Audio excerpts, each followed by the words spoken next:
Assalamualaikum warahmatullahi wabarakatuh. Hadirin sekalian, jamaah yang berbahagia, bahwasanya pernikahan itu bagian daripada syariat Islam. Kalaulah sesuatu itu dikatakan syariat Islam, maka tentunya ada dalil-dalilnya yang menguatkan. Nah, ini dalam soal pernikahan banyak sekali dalil-dalilnya. Terutama diantaranya adalah surah An-Nisa ayat 3. Allah berfirman, "Fankihu ma thabalakum minan nisa." Maka nikahi perempuan-perempuan yang kamu sukai. Kemudian di dalam hadis Rasulullah SAW, riwayat Imam Ibnu Majah, Rasulullah bersabda, "An-nikahu sunnati, faman ragiba an sunnati falaysa minni." Nikah itu adalah sunnah. Barang siapa yang tidak mau menikah, itu bukan dari golonganku, kata Nabi. Bukan umat Nabi Muhammad kalau orang nggak mau menikah. Tapi juga jangan kita katakan kalau orang yang udah tua misalkan belum nikah, nah itu bukan golongan Nabi. Bukan juga. Ya, bisa jadi karena dia mau nikah tapi belum laku-laku. Ya, jadi beda antara nggak mau nikah sama orang yang tertunda pernikahannya karena sesuatu hal. Nah, bahwa pernikahan ini punya tujuan, punya maksud. Maksudnya apa? Ya tentunya maksudnya yang tentukan Allah. Karena ini syariat Allah. Jadi manusia jangan ada intervensi. Ya tujuannya macam-macam. Maka nggak boleh.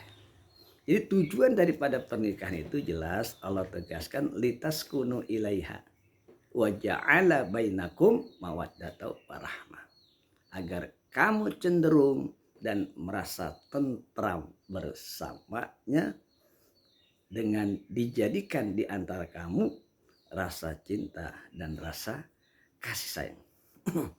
Itulah kemudian tujuan daripada pernikahan yang sering kita dengar adalah bagaimana kita menuju atau meraih keluarga yang sakinah, mawaddah, warahmah. Oleh karena itulah saya ingin menekankan kepada para calon-calon yang akan menikah. Inilah yang harus kita tanamkan sejak awal. Tujuan daripada pernikahan itu adalah biar kita tentram, biar kita tenang, biar kita merasa adanya rasa cinta dan kasih sayang. Sehingga tidak ada istilah dalam Islam itu namanya kawin kontrak. Ya. Nikah cuma seminggu, kadang 3 hari, sebulan, sekian itu nggak ada. Ya. Dan itu sama sekali tidak disyariatkan di dalam Islam, bahwa pernikahan itu adalah untuk selama-lamanya dan tidak boleh kita bermain-main dalam soal pernikahan itu. Jadi ini tujuan pokok agar kita merasa tentram dengan dijadikannya rasa cinta dan kasih sayang. Rekan-rekan sekalian, maka kita tahu pernikahan itu prosesnya melalui ijab kabul. Penyerahan mempelai wanita kepada calon suami serahkan. Maka ketika itu telah terjadi ijab kabul, maka dengan sendirinya telah terjadi revolusi besar, perubahan yang sangat besar di antara keduanya. Antara mereka sudah nikah dengan sebelum menikah. Apa saja perubahan itu? Yang pertama adalah yang tadinya haram dengan adanya pernikahan itu kemudian menjadi halal. Yang tadinya maksiat berubah menjadi ibadat. Yang tadinya kekejian menjadi kesucian. Yang tadinya hawa nafsu menjadi rasa cinta dan kasih sayang. Yang tadinya kebebasan kemudian menjadi bertanggung jawab. Inilah proses-proses revolusi besar dengan adanya ijab kabul. Berkenaan dengan itulah bagaimana keduanya mampu meraih keluarga yang sakinah, mawaddah, warahmah. Itu semua tergantung kepada kedua mempelai.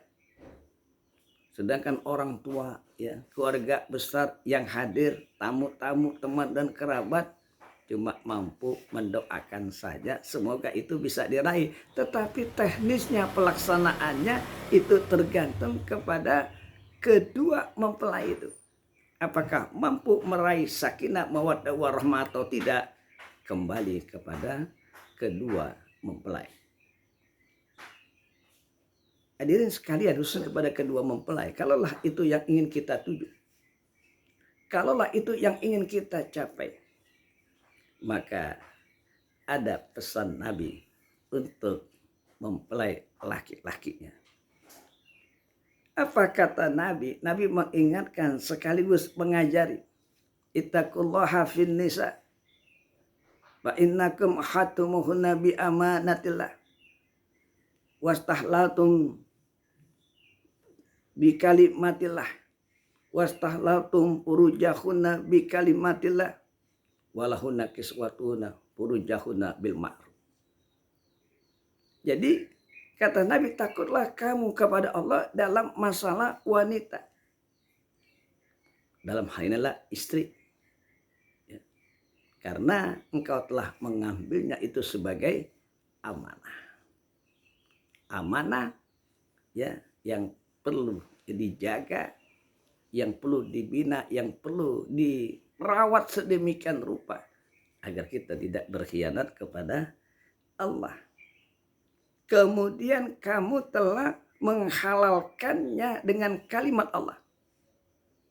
Jadi tadi hadisnya adalah ittaqullaha fin nisa wa innakum akhadtumuhunna bi amanatillah wastahlaltum furujahunna bi kalimatillah. Dan kamu telah menghalalkan dirinya itu dengan kalimat Allah. Walahunna kiswatuhunna wa furujahunna bil ma'ruf, dan kamu memberikan sandang dan pangan kepada istri itu. Itu 3 pesan Nabi, ya, yang harus kita laksanakan bagi mempelai laki-laki. Kemudian mempelai perempuannya pun Nabi ingatkan, khairun nisa, perempuan yang paling baik. Ini menurut Nabi yang paling baik, bukan menurut manusia, ya. Yang menurut manusia kan macam-macam. Yang bersolek, yang dandan, yang apa, yang pakai pakaian membuka aurat, itu bisa saja kriteria manusia. Tapi ini khairun nisa, perempuan yang baik menurut Nabi, man iza nazarta ilaiha syarat wa iza qasamta alaiha abaradka wa iza amartaha at'atka wa iza gibta hafizatka fi nafsiha wa ma'liha. Yang pertama, kriterianya perempuan yang baik menurut Nabi apabila dilihat oleh suaminya menyenangkan.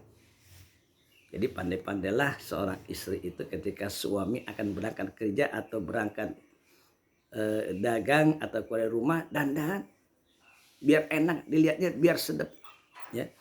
Jangan masih celemotan aja pakai daster, dasarnya miring, kadang robek, udah bau asap lagi. Jangan sampai begitu.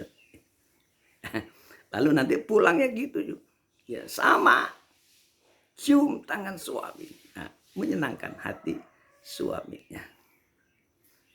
Kemudian yang kedua adalah apabila dikasih uang belanja, ya, karena itu infak suami kepada istrinya, terima aja lah, ikhlas seadanya, ya. Dikasih 2 juta, 3 juta, terima, ya. Dikasih 25 juta, jangan kita protes, udah terima aja lah pokoknya. Ya, mendingan kecil tapi halal ketimbang besar tapi haram. Tapi kalau istri ditanya mau yang gede apa mau kecil, yang kecil itu halal, yang besar itu haram, pilih yang mana? Ayo. Ibu-ibu kalau tanya begitu pasti pada ketawa. Nah, yang ketiga, apabila diperintahkan oleh suami kita harus nurut, tapi perintah yang baik dan benar. Kalau perintah yang nggak baik dan benar, jangan. Yang benar sesuai dengan syariat dia perintahkan, ya udah kita ikut, ya. Yang keempat, kalau suami nggak ada di rumah kita jaga, jaga kehormatannya, jaga barang-barangnya kita jaga. Itulah 4 hal. Yang laki-laki 2 hal, yang perempuan 4 hal. Itu pesan dari Nabi. Yang laki-laki saya ulangi, yang pertama takut kepada Allah. Soal wanita karena engkau telah mengambilnya sebagai amanah. Yang kedua menghalalkannya dengan kalimat Allah. Yang ketiga berikanlah sandang dan pangan yang wajar. Lalu untuk istri itu adalah selalu bermuka senyum cerah ketika dipandang oleh suaminya. Kemudian diberikan uang mukafaah atau uang infak, terima sebatas kemampuan suami. Lalu yang ketiga adalah kita nurut apa kata suami sejauh perintah itu baik dan benar sesuai dengan syariat. Yang keempat adalah kita menjaga kehormatan suami dan hartanya ketika suami tidak ada di rumah. Demikian ya apa yang saya sampaikan, dan semoga kepada calon pengantin baru dan pengantin yang baru atau pengantin lama, sehingga kita semua bisa dan mampu meraih keluarga yang sakinah, mawaddah warahmah. Assalamualaikum warahmatullahi wabarakatuh.